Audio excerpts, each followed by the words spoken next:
Welcome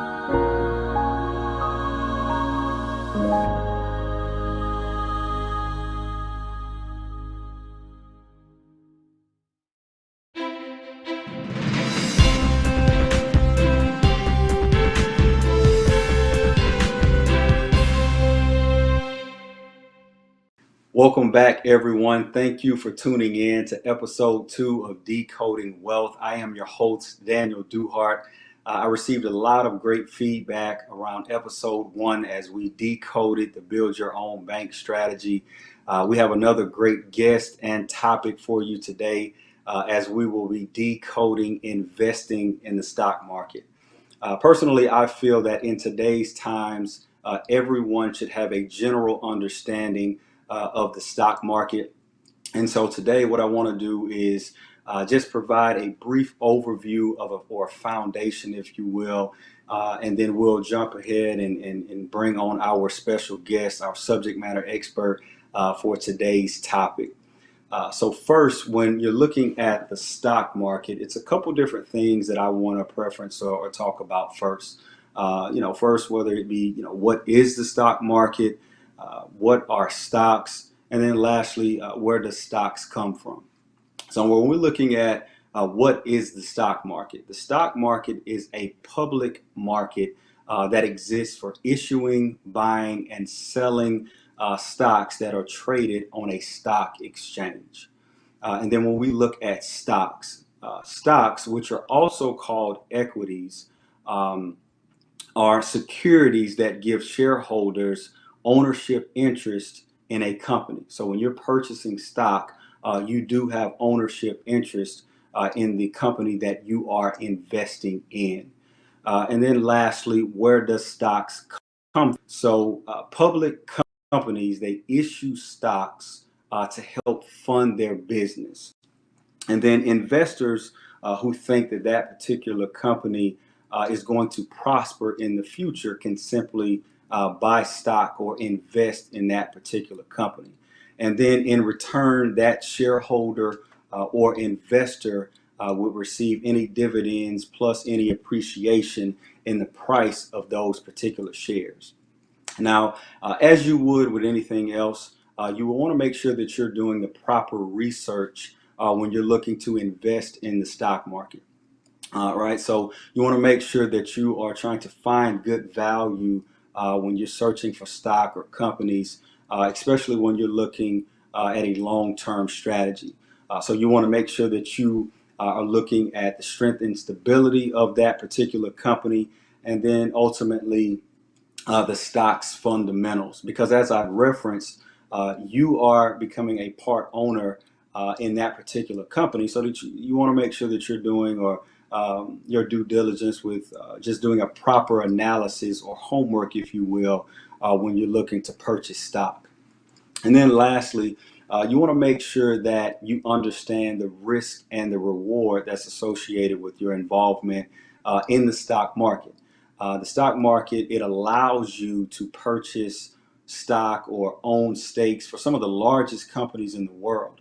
And so it can be very lucrative for an individual that's investing in the stock market. And although historically speaking, the stock market has performed well, there's a certain level of understanding or maturity that you should have in understanding that there are potential losses that could be involved when investing in the stock market. So again, making sure that you understand both the risk and the reward, again, with your involvement in the stock market. So at this time, now that we have just a general understanding or a brief overview, if you will, of what is the stock market, I think this is a great time to bring on my special guest. So I want to introduce at this time Mr. Louis Baker out of Washington, D.C. Hey, Louis, how how's are you? everybody doing? Well, thanks. Thanks for having me, Daniel. Love to talk about this stuff. Great, great. Well, I know that this is your lane. I know that you are a subject matter expert when it comes to investing in the stock market. But before we dive into it and decode that topic, I want to pump the brakes for a minute and just give you an opportunity to introduce yourself and just give a little bit of background to the audience. Again, I appreciate the opportunity. Yeah, I think my background really goes to show that you really don't have to spend $100,000 to go get an MBA to become a good investor or to learn about how to properly plan and invest for your future. I came to Merrill Lynch right out of the Army. I was a West Point graduate, so I spent some time in the service, but right out of the Army, without a business degree, I was hired by Merrill Lynch. I spent about 5 years there. I did very well. Was actually competitively hired over to Morgan Stanley. I was a vice president there for a couple of years. And since 2002, since 2003, I've had my own independent advisory practice where I take on clients, helping them with financial planning, wealth management, and a part of that is actually investing in the stock market. So it's been a good ride. I will definitely say there's a big difference between being an independent advisor and working at a large firm, and the ability for me to give customized advice without having the influence of someone else directing which way I should steer clients is certainly freeing. It's great for me and it's great for my clients. Great, great. Well, I appreciate you giving us that introduction. I think we can go ahead and dive into the topic. As you know, we are decoding investing in the stock market. So it's a couple of different points, things that we'll talk about, and a couple of questions that I have for you.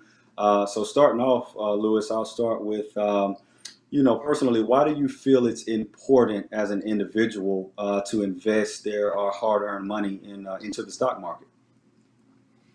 I mean, the question is really, can we afford not to invest money in the stock market? I mean, at the end of the day, if you take a look at historical rates of return as measured by something simple like an index, like the S&P 500, which is a benchmark uh, that aggregates the 500 largest companies in America.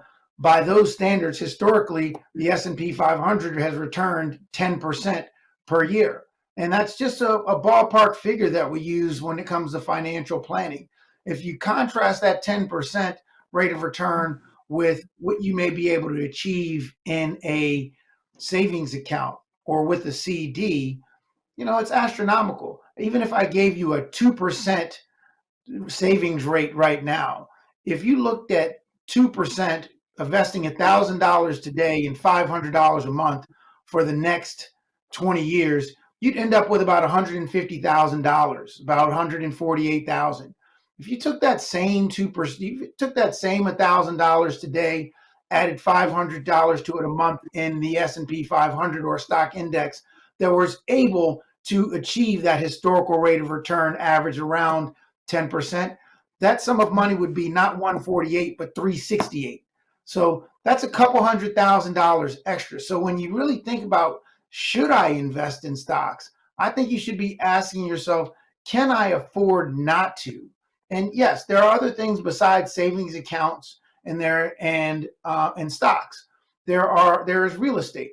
Most of our folks, we love real estate. Why? Because it's tangible. You can go out and you can touch that building. You could see it. You could drive by it. You could see the rent coming in. Stocks may seem a little bit more abstract because you can't necessarily physically put your hands on it, but it doesn't mean that it's not a good idea to own them.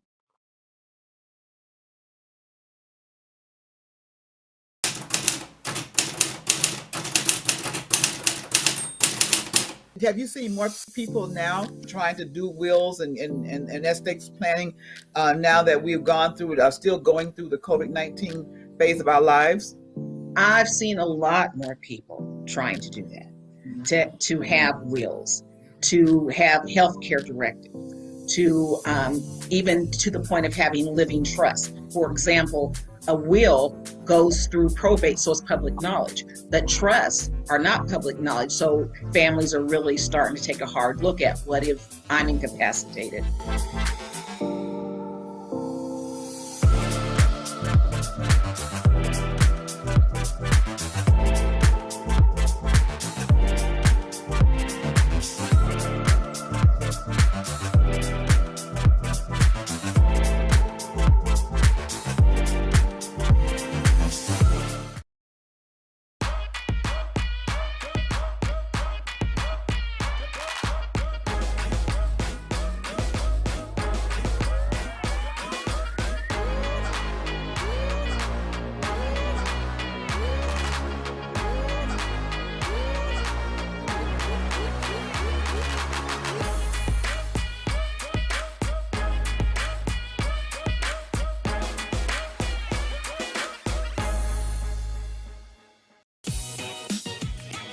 What's up, y'all? It's your boy Jermaine Dolly, Mr. Hello Dolly himself, and guess what? You're tuned in to Tea and Worship with my homies, Mignon and Corey. Keep it locked, y'all.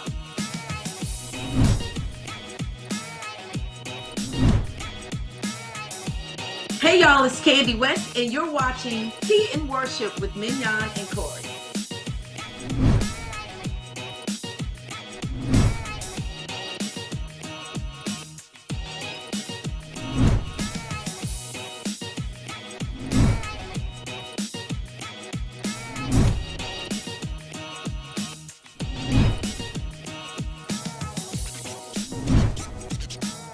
It's your boy James Fortune, and you are watching my favorite news show, Tea and Worship, with my sis Mignon and Corey.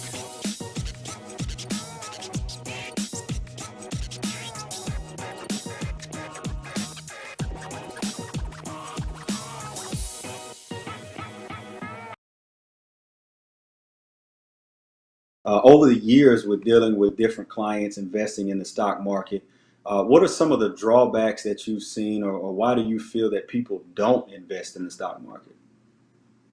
I mean, that's an easy question. Most folks don't invest in the stock market because of one or two things: a lack of understanding, a clear access to information to let them know how it works, and two, just the fear of loss. And both of those things are real, right? If you're going to take your hard-earned money and put it into something, you want to know as much as you can about that something. But at some point in time, you actually can't learn everything about stocks, right? There's just too much information out there. Some of it good, some of it bad. So it could be difficult to plow through all the information necessary for you to make a good choice for yourself. But again, I have to go back and say to you that it's an opportunity that you can't afford to live without. You've got to go and do that homework, and you've got to find either someone that can help you with it or get smart on your own about how to use this tool that has been proven to create wealth over time. The other thing I would say is that, the first lesson that someone taught me at Merrill Lynch when I got started in this business was, he said to me, Lou, you know what? The best way to make stocks is, or the most sure way to make stocks is, I had no idea. He looked me in the face and he said, slowly. We hear these stories of people buying a stock at 2 and going to 200, right? But the reason why you hear these stories is because they're so rare. No one's going to talk about their average 8% rate of return over a 20-year period of time, their average 20%, their average 10% rate of return over a 20-year period of time that helps them retire. We just work too hard to be able to put money somewhere to allow a bank to simply give us 1 or 2% on our money. We only have so much time in the day as a person to be able to create wealth for ourselves. Our money has to be working for us, right? So yes, there are periods of time when stocks do underperform, that stocks lose money. 2008, 2009 is not that long ago, right? When stocks were down 38, even 50% from their peak to their trough. 50% is a lot of money to give away, no question. It's not too long ago when we just saw the COVID dip in the market from the pandemic. Stocks were down 25, 30%, peak to trough. Those are real events, and those things happen.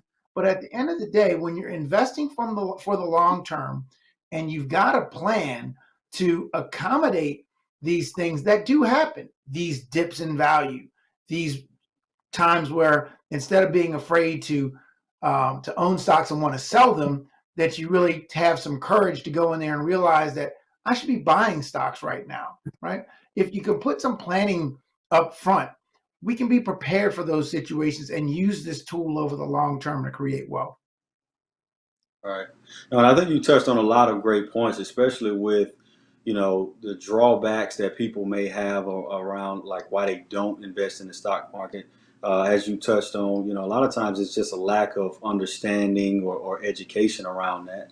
And so I think that for those that are looking to invest, they should definitely seek that education. And then also too, for the professionals like yourself, people have other jobs or other things that they do. They're not a subject matter expert in this particular lane. So finding someone that could help them get started, or overall help them with investing in the stock market, that's a really great point. And I think that, that's valuable for a lot of people to hear.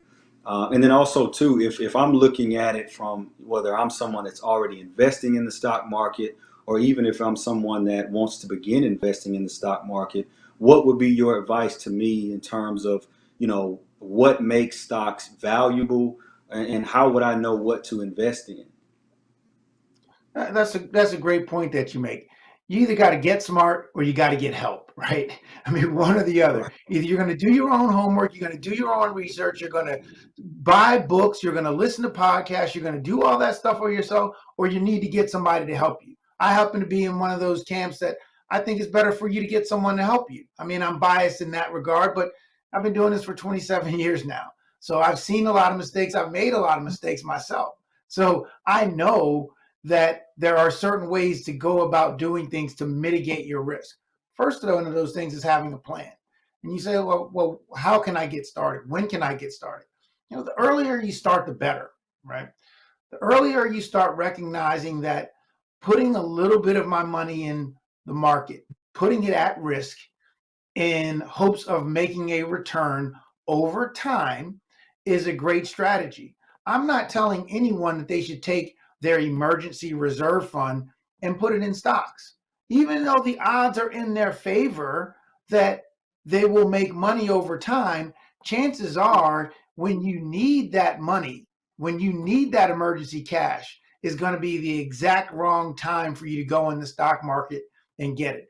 If you think about this, research has been done that show if you hold stocks on average, when you look at the 1 year holding periods, that is over 1,000 different holding periods of 1 year. When you look at those holding periods, you're going to make money 3 out of the 4 periods, right? So every 3 out of 4 holding periods for 1 year, you're going to make money.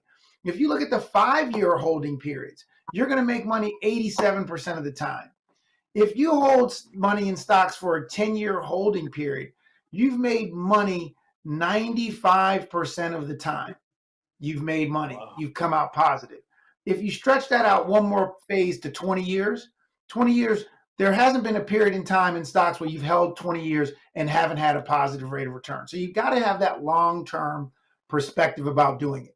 But that being said, finding and using some of the tools that are out there, sites like Fidelity Investments, fidelity.com, which is one of our custodians, schwab.com, another one of our custodians. There's a plenty of information from reputable sources without you going to, some unknown blog to find out some hot tip that can tell you how to get started over the long term, and start to average your money in a little bit by little bit. Get your reserve fund established and put your money in little bit by little bit. We call that dollar cost averaging. It's a great strategy to cut down on the risk.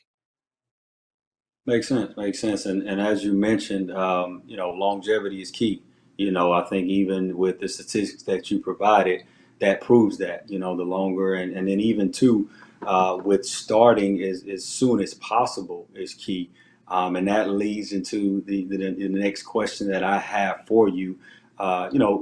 Due to the fact that with our audience, we do have a wide range of people in terms of ages, what age range do you think someone should start investing, whether that's old or young? And simply for those that are looking to begin, how would someone get started with investing in the stock market?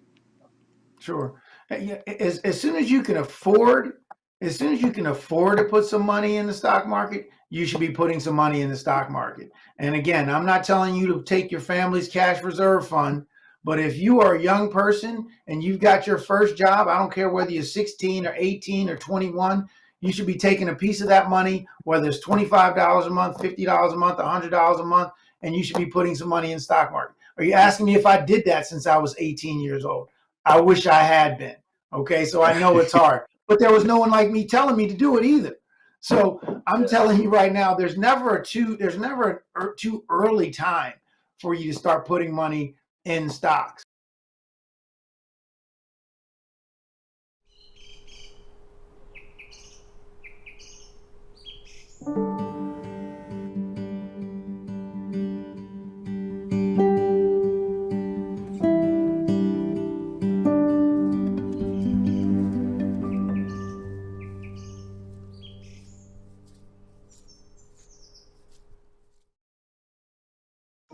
This is the story of a boy who is very sensitive to lights and sounds. So he built secret hiding places where nothing could get in. The boy didn't like looking people in the eye. It made him feel uncomfortable. One day, he found out he had something called autism.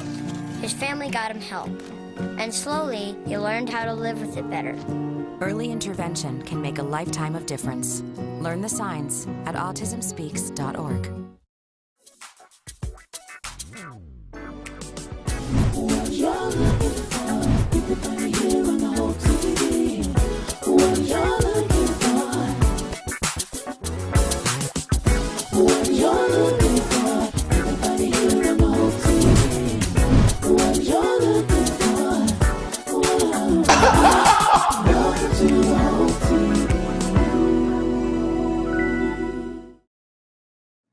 As you are moving through your life cycle and you're putting more and more money in stocks and you are a builder, so to speak, there is going to come a point in time where the risk level that you can stand to take, you may not be able to take one of those 2008, 2009 dips down in the market. While you're young and you're putting money in and building, those dip downs are beautiful opportunities for you to buy shares at a discount.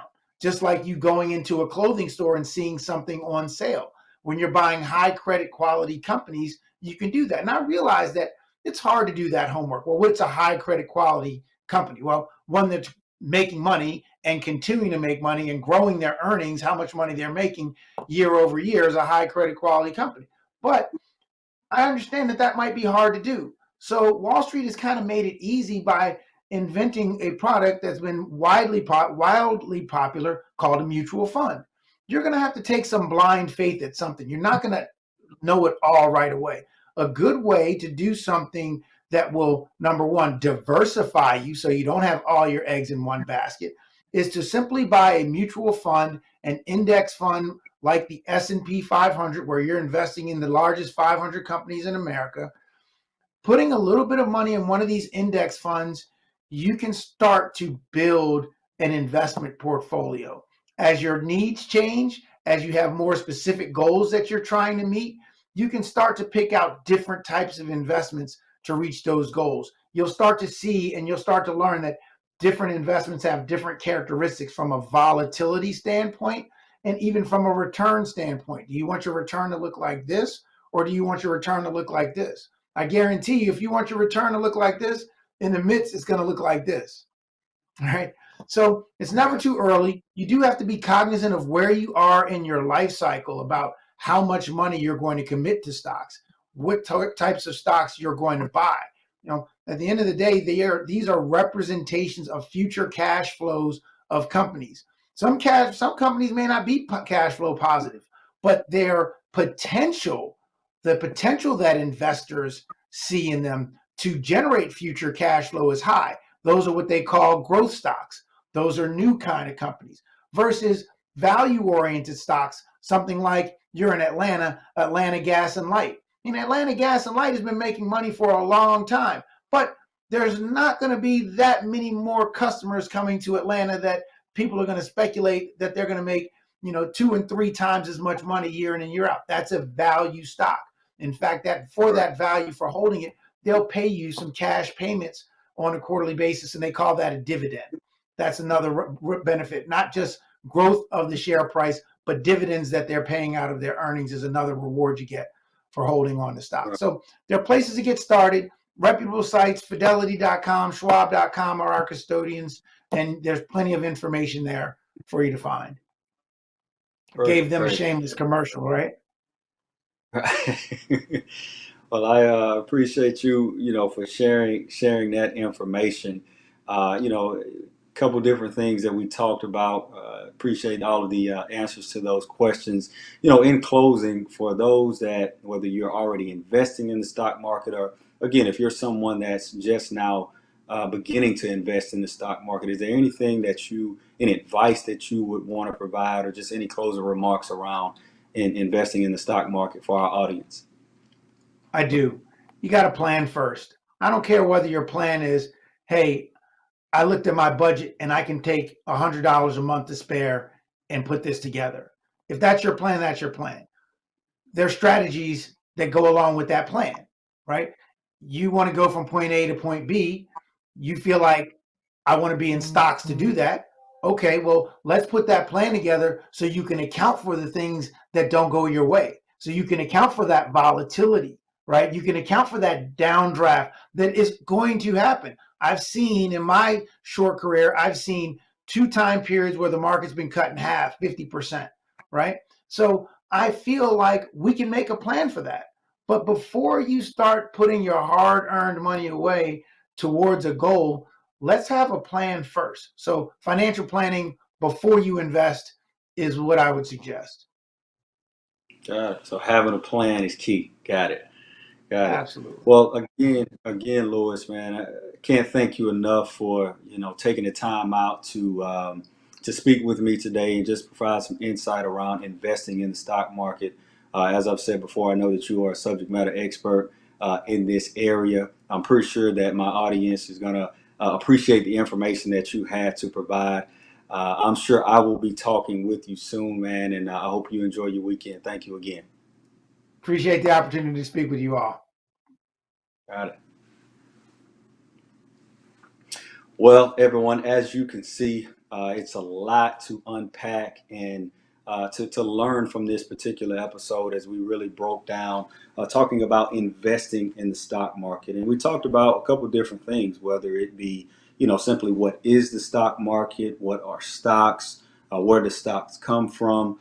Lewis did a great job of, answering different questions around, what age range, how to get started, how to find the value in when you're picking stock or picking different companies that you want to invest in, the risks and reward of long-term versus opposed to, the losses that could be involved with it, or even simply how to get started.